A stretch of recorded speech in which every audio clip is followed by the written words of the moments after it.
Hello दोस्तों, स्वागत है एक बार फिर से आपका मेरे चैनल पे लीगलिस्ट 127 पे। दोस्तों, आज की वीडियो में बहुत इंपॉर्टेंट एक टॉपिक के बारे में बात करना चाहते हैं जिसमें बहुत सारे लोग कंफ्यूज होते हैं। मोस्टली वो पति जिन पे 498 डीवी एक्ट का केस लगा रहता है। क्वेश्चन ये है, क्या 1 साल के बाद डीवी का केस किया जा सकता है? तो ये पॉसिबल है या नहीं?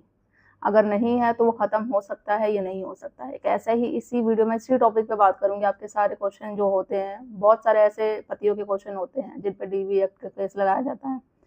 तो ये चीज़ टाइम बाउंडेशन पे है, लगाया जा सकता है या नहीं, और इससे कैसे बाहर लेकर जा सकता है। तो इस वीडियो में इसी टॉपिक पे बात करूंगी। चैनल पे आप मेरे नए जुड़े हैं तो चैनल को लाइक करना, शेयर करना, सब्सक्राइब करना बिल्कुल मत भूलिए। साथ ही बेल आइकन दबा दीजिए ताकि आपको टाइम टाइम पे मेरे वीडियो की सबसे पहले नोटिफिकेशन ऐसी मिलती रहे। दोस्तों देखो, मोस्टली जब भी डिस्कस होता है, जब हस्बैंड वाइफ में डिस्प्यूट होता है तो चली जाती है जो कॉमन केस ही 498 डीवी मेंटेनेंस ये लगाती है। अब क्वेश्चन ये है, क्या 1 साल के बाद डीवी एक्ट का केस लगाया जा सकता है? देखो, एक जो मैं जजमेंट की बात करूं, इसमें क्या था, पहले हम जजमेंट के बारे में बात करते हैं। हस्बैंड वाइफ में रोड डिस्प्यूट हुआ, वाइफ चली गई, उसने स्टार्टिंग से ही क्या किया, 498 का केस लगा दिया 2014 में। इसका मैं लिंक है जो जजमेंट का आपको शेयर कर दूंगी। ये आई थिंक 2019 का है। और जब 498 का केस किया तो उसमें उसने साथ साथ 4-5 रिश्तेदारों के भी नाम दे दिए। उन रिश्तेदारों के नाम दे दिए जिसका दूर दूर तक कोई लेना देना ही नहीं था, बस वो कभी कभी चलते फिरते उनके पास चली गई होगी, मिल लिया होगा। तो इस चीज में उन सबको फंसा दिया, नाम दे दिया। बस ये नहीं कि उन्होंने उसके साथ कुछ किया, बस नाम ही दिया। जैसे आप लोगों के साथ भी होता होगा कि आपके साथ साथ आपके पेरेंट्स को, ये रिश्तेदारों को भी फंसा देना जो आज तक कभी मिले ही नहीं है। यहाँ तक तो ये भी होता है, वो इंडिया में भी नहीं रह रहे हो तो कुछ तो ये होता है। और कुछ तो रिश्तेदारों को ऐसा होता है कि उनको पता ही नहीं होता कि आपकी शादी भी हो चुकी है, तो आपकी वाइफ ने उन सब के नाम दिए होते हैं। अब क्वेश कराने के लिए आप हाई कोर्ट जाएंगे, ठीक है, तो वही चीजें हैं।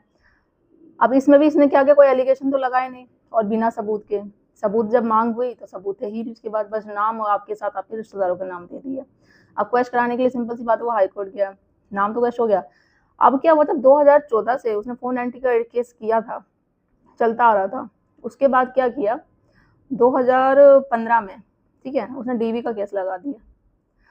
अब क्वेश्चन हमारा यही है, जब वो 1 साल हो गया, 1 साल के बाद ही थोड़ा ऊपर हो गया था, तो डीवी का एड क्या, ये टाइम बाउंडेशन है, 1 साल के बाद लगाया जा सकता है। तो इसका जब ये हाई कोर्ट में केस गया तो कोर्ट ने भी यही बोला कि ये एक टाइम बाउंडेशन है। अगर इसके साथ आप ऐसे केस करते हो 1 साल के बाद डीवी एक्ट का, तो ये 1 साल के बाद आप केस नहीं कर सकते हो। इसका जवाब है नहीं कर सकते हैं।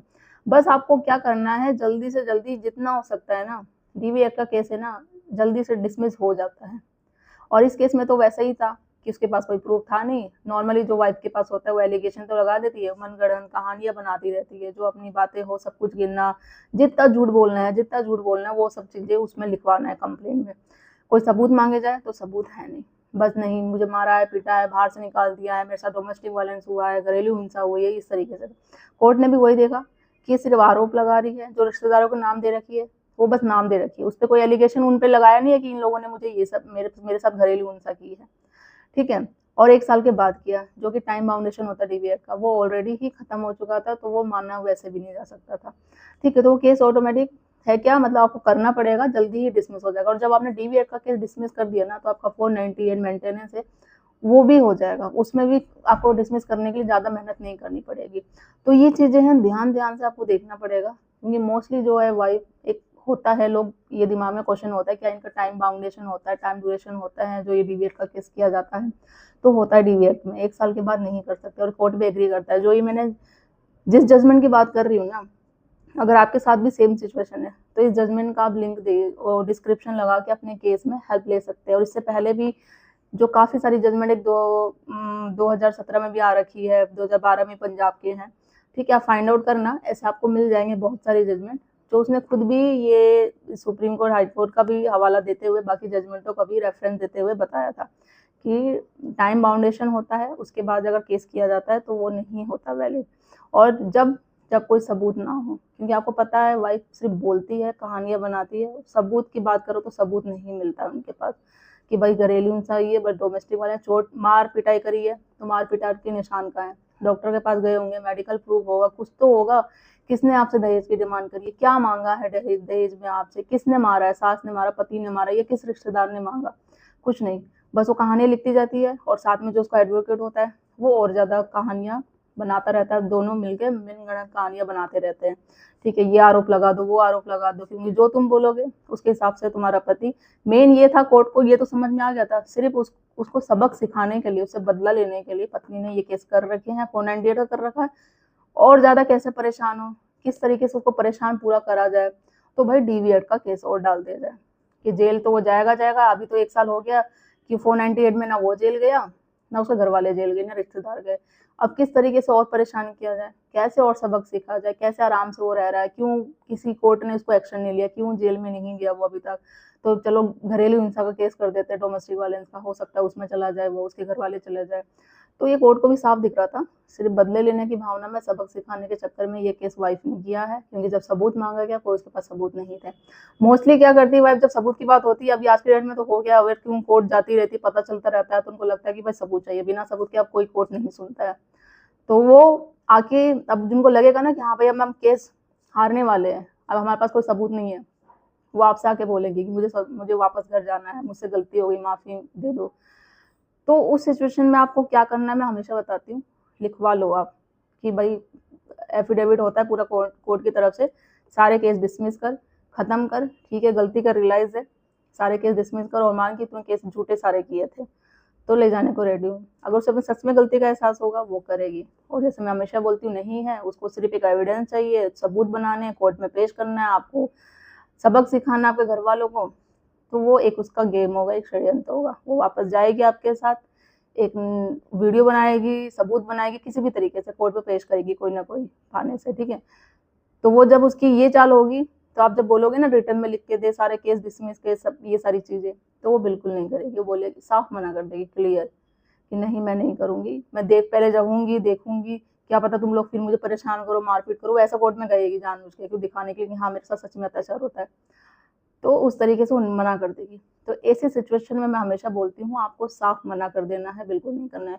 अभी एक रिसेंटली मेरे पास कमेंट आया, अभी याद नहीं है, कल परसों ही आया था कि मेंटेनेंस का केस लग गया। एक सब्सक्राइबर मुझे कह रहा था, आई थिंक कह रहा था मैं मजदूर हूँ मैम, इतना लाखों में कुछ बता रहा था कि लग गया, अभी ध्यान नहीं दिया मैं एग्जैक्ट उसने अमाउंट क्या बोला मुझे।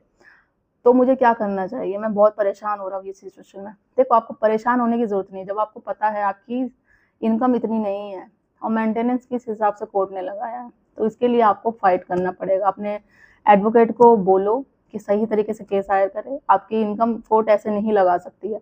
अगर आपने कोई एडवोकेट हायर नहीं किया है, अगर कुछ प्रॉब्लम है आपको फाइनेंशियली उससे रिलेटेड, तो सरकारी वकील भी मिलते हैं, तो आप सरकारी वकील को हायर करिए, अपनी चीज़ें बताइए। हो सकता है, क्योंकि जब आप, मुझे जहाँ तक लगता है आपकी बातों से आपने एडवोकेट नहीं हायर किया हो, तो सरकारी वकील हायर करके अपनी सारी चीज़ें बताइए। वो आपके केस के फेवर में अच्छे से लड़ेंगे, बताएंगे कि आपकी इतनी इनकम नहीं है जितना लगाया गया है। पत्नी जो बोल देगी उस हिसाब से पैसे नहीं दिए जाते, कोर्ट भी देखता है दोनों की इनकम फाइनेंशियली कितनी है, कौन कितना अर्न करता है, कितना नहीं करता, लाइबिलिटी कितनी है, उसके वो इतना पैसा दे सकता है या नहीं दे सकता, उसके पेरेंट्स उस पर डिपेंडेंट है, और कुछ भी खर्चे, सब कुछ चीज़ें देखता है, उसके बाद ही लगा सकता है।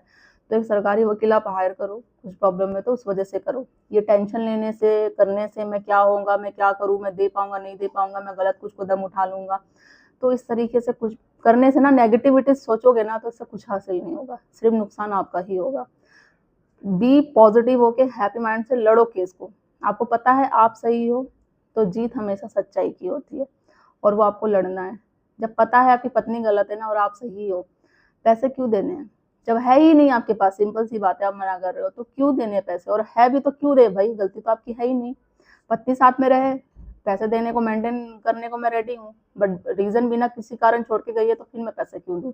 तो उसके लिए आपको लड़ना पड़ेगा। एक वकील अच्छा सा हायर करो। कुछ एडवाइस चाहिए तो नंबर मैं डिस्क्रिप्शन में हमेशा शेयर कर देती हूँ, आप अपॉइंटमेंट बुक करके मुझसे, मेरी टीम से बात कर सकते हैं।